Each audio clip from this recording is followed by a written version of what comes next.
Hi guys, this is FI Dugout here, and today I'm going to be analysing the new Barcelona signing, Francisco Trincao. Having been born in Portugal, that's where Trincao has played his entire youth career until now. He made his debut for Braga in a 4-0 win against Victoria, a day before his 19th birthday. However, before his debut for the senior side, Trincao was a regular fixture for Braga's reserve team. He also won the Under-19 European Championships with his country, Portugal. Scoring 5 goals, he was tied for top goal scorer with fellow countryman Jota, who I think may take a similar path to Trincao. Trincao established himself in the Braga team around December time and has kicked on ever since. He attracted the interest of Barcelona in January, who went on to buy him for €31 million, with a massive release clause of €500 million. Trincao will be staying at Braga until the end of the season.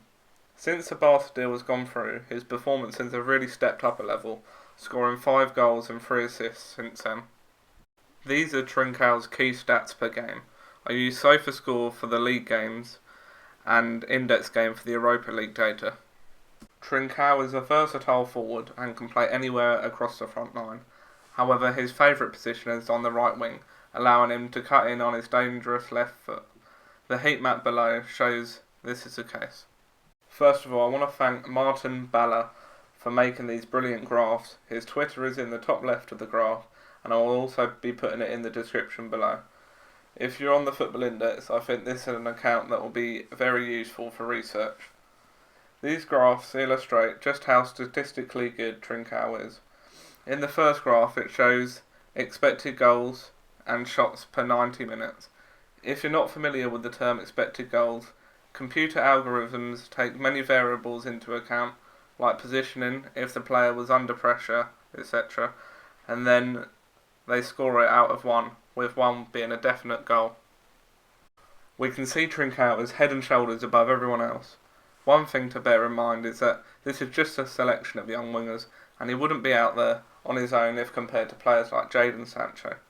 In the graph, the two metrics compared are key passes per 90 minutes and expected assists per 90 minutes.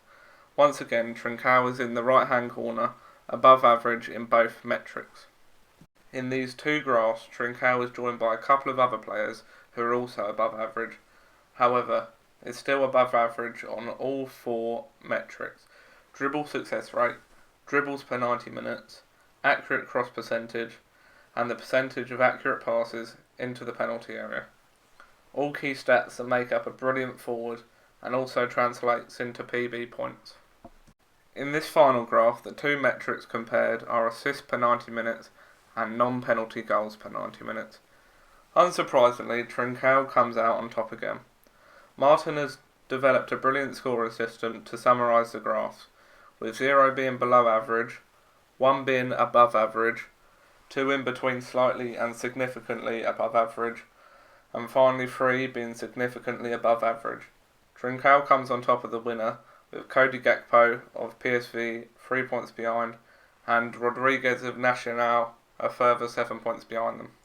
This season, Braga have played 2 formations, the 3-4-2-1 and the 3-4-3. In the picture below, Trincao is playing on the right wing of a 3-4-3. I think these 2 formations are the ones that suit him the best, as he likes to cut in on his stronger left foot. He's got very good vision and is able to play incisive passes, therefore drifts into the number 10 role a lot. This creates width for the right wing back to exploit.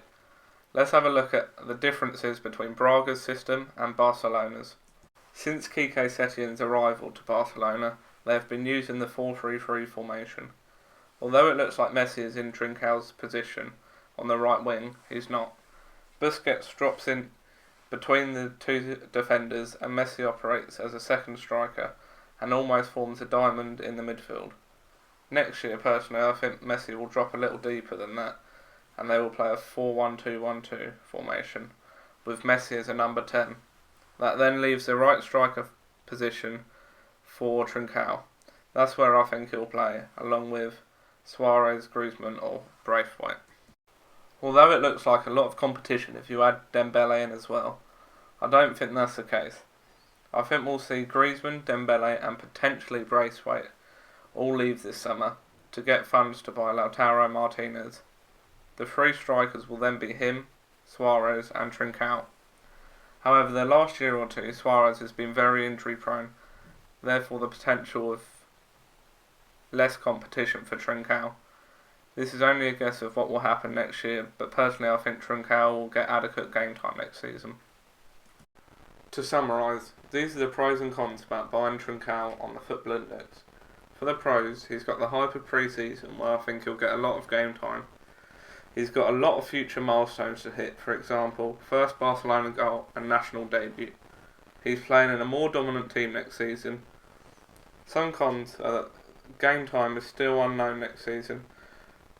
Will he make it? Will he make the step up next season and translate the stats in the Portuguese league over to the Spanish league? The last being that he's just had a large price spike on the Football Index, so it may not be the best time to buy. Thanks for watching, guys, and if you want me to do this for any other player, either message me on Twitter, which will be in the description, or leave a comment on here now.